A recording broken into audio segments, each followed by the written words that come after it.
Bismillahirrahmanirrahim. Assalamualaikum warahmatullahi wabarakatuh. Hai, kenalin nama saya Nur Amelia Putri, NIM 2111305010 dari Prodi PIAUD. Jadi hari ini saya akan mempresentasikan tentang demokrasi. Nah, jadi langsung aja kita masuk ke materinya. Nah, yang pertama ini ada pengertian demokrasi. Nah, apa sih demokrasi itu? Demokrasi adalah bentuk pemerintahan yang melibatkan seluruh warga negaranya secara sederajat untuk mengambil keputusan yang bisa mengubah hidup mereka. Jadi, dalam demokrasi ini, rakyat juga berperan penting dalam mengambil keputusan-keputusan negara. Nah, demokrasi ini dapat kita pahami dengan mudah dengan quotes dari Abraham Lincoln. Demokrasi adalah suatu sistem pemerintahan dari rakyat, oleh rakyat, dan untuk rakyat. Oke, selanjutnya ada sejarah singkat munculnya demokrasi. Nah, sejarah singkat munculnya demokrasi ini, awalnya demokrasi ini diterapkan oleh bangsa Yunani dalam sistem pemerintahan mereka.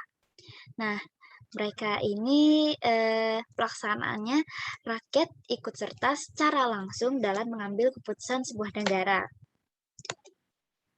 Nah, kemudian setelah diterapkannya demokrasi ini dalam bangsa Yunani pada abad ke-6 sebelum Masehi, demokrasi ini mulai dikenalkan di negara-negara bagian Athena yang lain.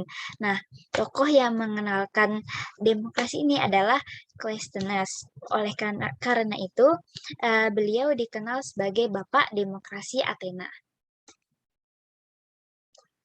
Nah, selanjutnya itu ada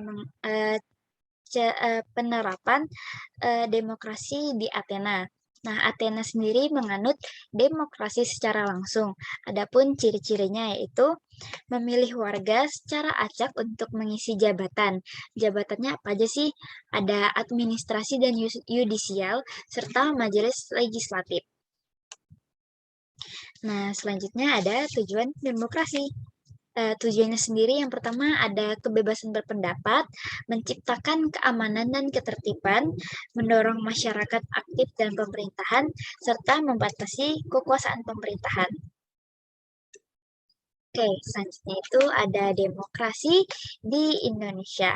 Nah, walaupun demokrasi memiliki pemahaman yang sama di belahan dunia, namun pelaksanaannya itu akan berbeda-beda karena kondisi keadaan pada setiap negara itu berbeda-beda dan membutuhkan cara penyelesaian yang berbeda juga.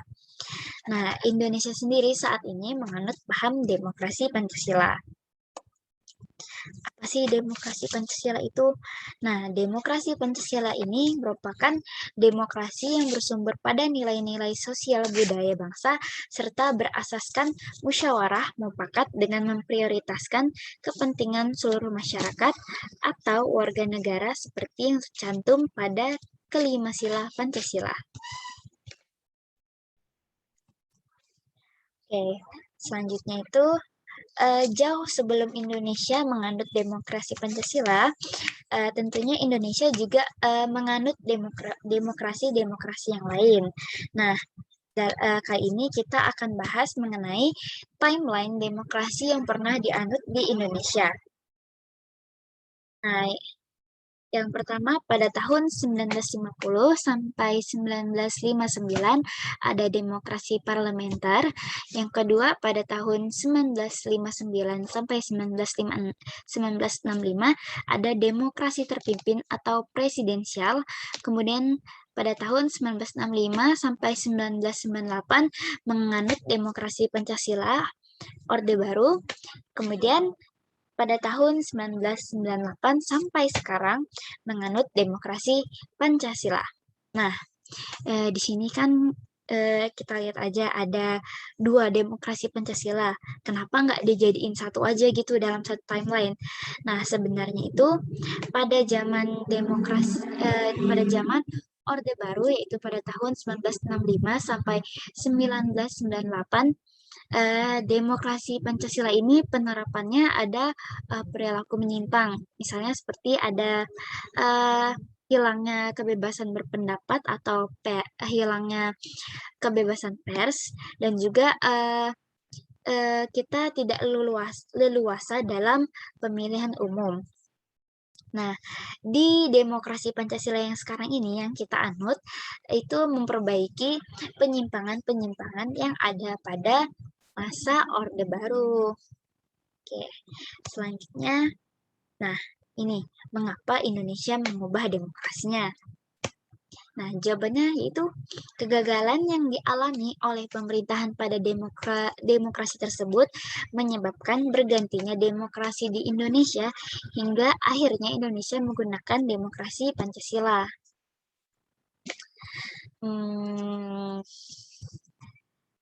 Dapat dikatakan juga demokrasi yang dianut sebelumnya itu tidak sesuai dengan pribadi bangsa, sehingga kita kembali kepada demokrasi Pancasila yang dinilai cocok dengan kepribadian bangsa Indonesia.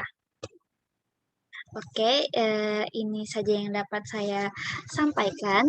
Sebelum akhiri, demokrasi bukan hanya penguasa dan birokrasi yang kuat, tapi rakyat yang bebas berserikat. Najwa Shihab. Oke, kurang lebihnya saya mohon maaf.